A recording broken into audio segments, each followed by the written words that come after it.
Joan Marcus has been photographing Broadway shows for, we won't say how many years. I think, though, we all kind of began around the same time, the early 90s. We all began. Oh, I was earlier. You were earlier than that. Earlier. I started like 80s.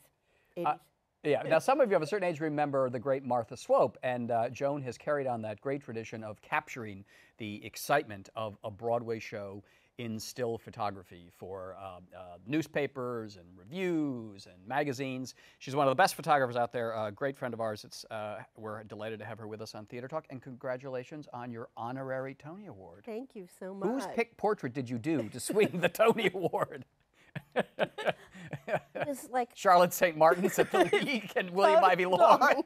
Total surprise. And a really great one. I mean, totally at a time, just at a perfect time in my life. It was just heaven. It was just the best thing ever. Well, it's richly deserved. So Thank I you. asked you, Joan, to bring with you today some of the photographs that are significant to you. I mean, you've done thousands and thousands. Yeah, I was going to say, do you have any idea how many shows you've shot? How many Broadway shows you've photographed? I mean, I'd say, because, when I was doing this, I'd gotten the thing to write a bio, and I don't have a bio, so someone kind of wrote me one. and they said, you can edit it. So I did, and one of them said nearly 300 Broadway shows. Okay, so I thought, nah, that's wrong. That's not right. And you know what? On IBDB, it's 288. And actually, there's more because some of them don't even make it there. Right. So I would say like over 300. Before we get to your favorite pictures, I'm curious to know what is the key to capturing that live experience in still photography? I don't know, actually, to be honest with you, I don't know. I mean, because, some shows actually lend themselves more to being photographed than others. It's kind of capturing the moment that defines, like, kind of all the elements of what that production kind of is. So you go to see the plays, and when you're watching the plays before you shoot them, do you isolate particular images or moments you think, that's what I really want to get? Sometimes, yes, that's like really, really, really, really helpful. Sometimes it just, things happen that you didn't even see. Well, show us a few of your favorite pictures over the years. So what I brought were pictures that have, great meaning to me or I really liked. I have like this was my first Broadway show, okay? This is Zoe Caldwell. She played Lillian. It was about Lillian Hellman. It was a one-woman show. Right. And it was played at the Kennedy Center as a tryout, and then it came into New York. At the time, I was living in Washington, D.C., and I was on staff at the Kennedy Center. And so this was like a really great kind of thing. So Zoe really liked this picture, and because of that, I was hired to do my first Broadway show, which isn't here, and that was a show called The Petition. And that had Hume Cronin and Jessica Tandy in it, and that was, I guess, in 1986 or 7, and that was the first show that I was hired to do. Right. That wasn't at the Kennedy Center as a tryout, or that photo kind of... Your breakthrough. Was my breakthrough. Yeah. The next picture that's up there is a picture of largely New York, okay? Right. And that show has huge significance to me. That's Bill Irwin. Bill Irwin. Yeah. That also played at the Kennedy Center, okay, as a tryout. And because of that, okay, I met my husband, Adrian, okay. Adrian Bryan Brown, one of the great press agents of Broadway. So, that was one where I had taken the pictures, and the day of the opening in New York, my boss and good friend, Tiki Davies, said, do you want to come to the opening? And, it was one of those if-then moments where it was like, I thought, sure, I'll go. And I went, and she was having drinks with Adrian, and I met Adrian. And life changes. And life changes, just on a decision, So that was that, and that picture has like huge significance in that show to me. Oh, I remember. Oh, that's, I love that production. That was 9. Revival, roundabout. Revival. That was like a really tough shoot for many reasons. And I love that picture. I just... Why was it a tough shoot? For reasons I kind of can't go into. That's a whole other thing. Mainly because there were several prominent women in the cast with large egos and they have photo approval over everything? Or because Antonio Banderas is a charming guy, but whatever he says you can't understand? No, none of those. I'll tell you later. That one was, I guess, a lot of the pictures that mean a lot to me were pictures that were like all about my transition kind of. And Crazy for You was the first big musical that I was hired for on my own. And that was kind of when I was moving to New York, okay, and it just has incredible amount of significance. Yeah, you know. But I always thought with a wonderful picture like that, Yeah. it really is an example of capturing the spirit, spirit of that show. Yes. Yeah, so that really was really important. Yeah. Harder to shoot musicals than it is plays, or are they both the particular challenges? It's harder, but it's more flamboyant. It's more, it's bigger. Sometimes they can be more interesting because plays are really about the words, and musicals, it's about the production and the music and the colors and the colors dazzle and the. So it's in some ways it's harder because it's bigger and it moves faster, and on the other hand, the payoff is kind of grander than like in plays. So, but it's more difficult to actually shoot them.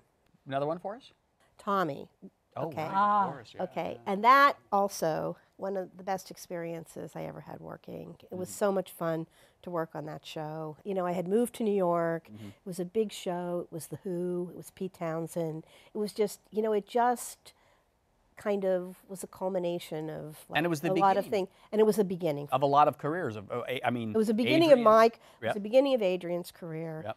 And I mean, producers like the Dodgers, who were sort of new kids on the block, were doing these exciting new shows now at a time when Broadway had been a little dormant. It was suddenly coming back to life. and it was just great. It was just so much fun. It was just fantastic. And it was the first time I'd had a big picture in the New York Times. Okay, and you know, it was kind of pre-Sarah Krolwich, my good friend. Yeah. But the Who's Times, the photographer at the New York Times? who's the great photographer at the Times, but they weren't covering as many shows because, you know, prior to when I got here, you know, Broadway was more of a closed shop. Yeah. And it was usually the production photographer, and that was it. And that you was know, and so I had a huge half-page picture in the New York Times, and it was that picture. That must have been a fairly exciting time when Adrian went to pick up the early when he went to edition. get and it was there, and it was just, oh, this is the greatest thing ever. So that was great. Well, Oh, wow. Angels in America. I mean, that just a great play, and you know, and it was like a very stressful shoot,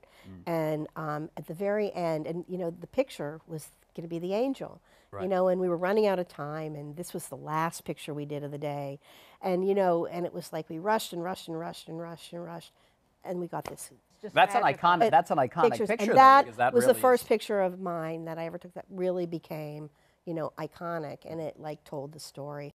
Oh wow, there's a. And that's again, Yeah. that was another one. You know, Rent, kind of being part of that was just one of the most special things. Did you ever photograph Jonathan Larson before he died?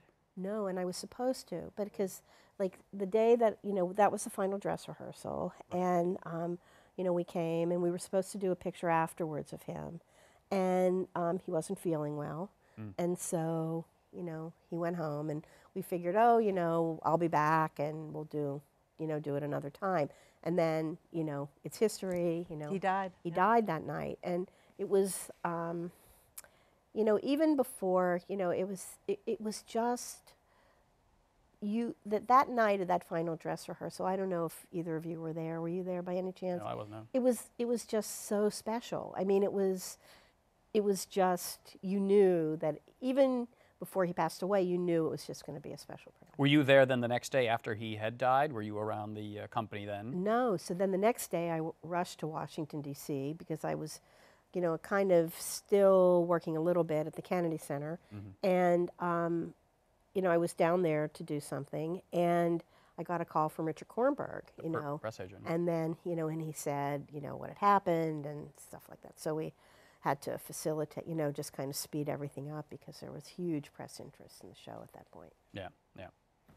Next up we have, oh, well. Lion King. I put that picture in there because essentially to this day, when the sunrise, you know, you have the blue and then the sunrises and the giraffes, I cry. Yeah, yes. I do. I cry. When they lope when out. they lope out, yeah. I start to cry. And I get really teary, and I don't have no idea why. There's something about it. So that's just its beauty. Yeah, it's just so beautiful. Right. Now, when you take this picture and you're working with a director as intense and controlling as Julie Taymor, is she on there? Is she around you, sort of helping to set up the shot too, or does she leave you to do your job? Okay. With Julie, there's two things. This actually was taken at the final dress rehearsal. This was like, so she didn't set anything up, but she does control, you know, when you do setups with her. She is very specific, you know, way that she sees things. And the truth is, she's right. Right. You know, she's right about, you know, she likes things shot from a certain angle and things, but she's absolutely right. And the tricky thing about The Lion King, I remember back then, was Disney didn't want to give too much away. They didn't want to show too much of it because the impact of it live was so tremendous and so exciting back then. So, you know, you couldn't photograph, I suppose, all of the tricks and all of the wonderful things. You couldn't, and they did. I mean, I think when I photographed The Lion King, actually, or maybe it was like Beauty and the Beast, actually, I learned a lot from, you know, kind of Disney about like choosing an image and kind of branding. You know, they really have a real appreciation of like, you know, kind of branding a show and kind of imagery and things like that. So in a way, I started looking at things a little differently, you know, kind of on like how to approach a show, you know, from The Lion King and Beauty and the Beast, because, you know, they were right. We have time for one more, Susan? Yeah, there are a couple more. All right. And this is my Nice.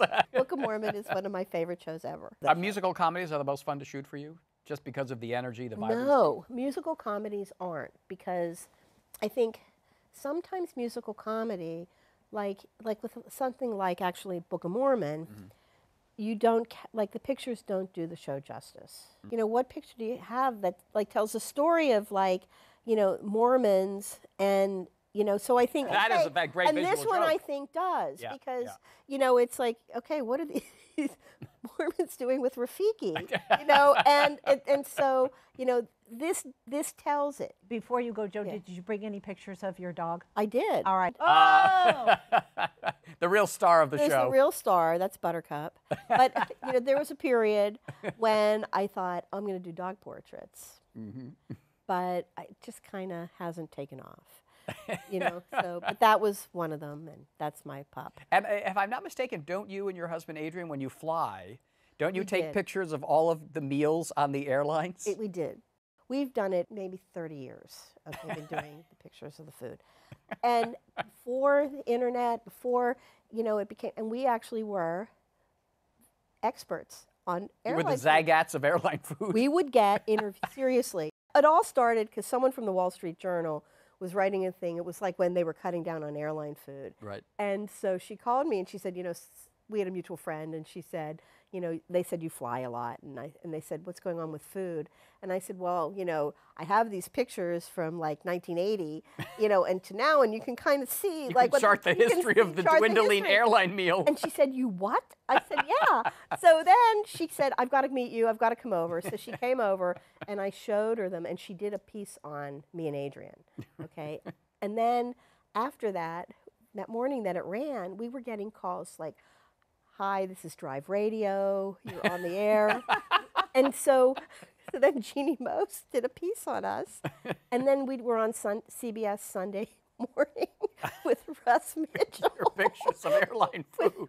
And then then you know, digital cameras happened, and people were posting them online. Everybody's a photographer. Everyone's a critic now, and everyone's you know, a photographer now. So it kind of lost its impact. But for like a period, we were the airline food experts.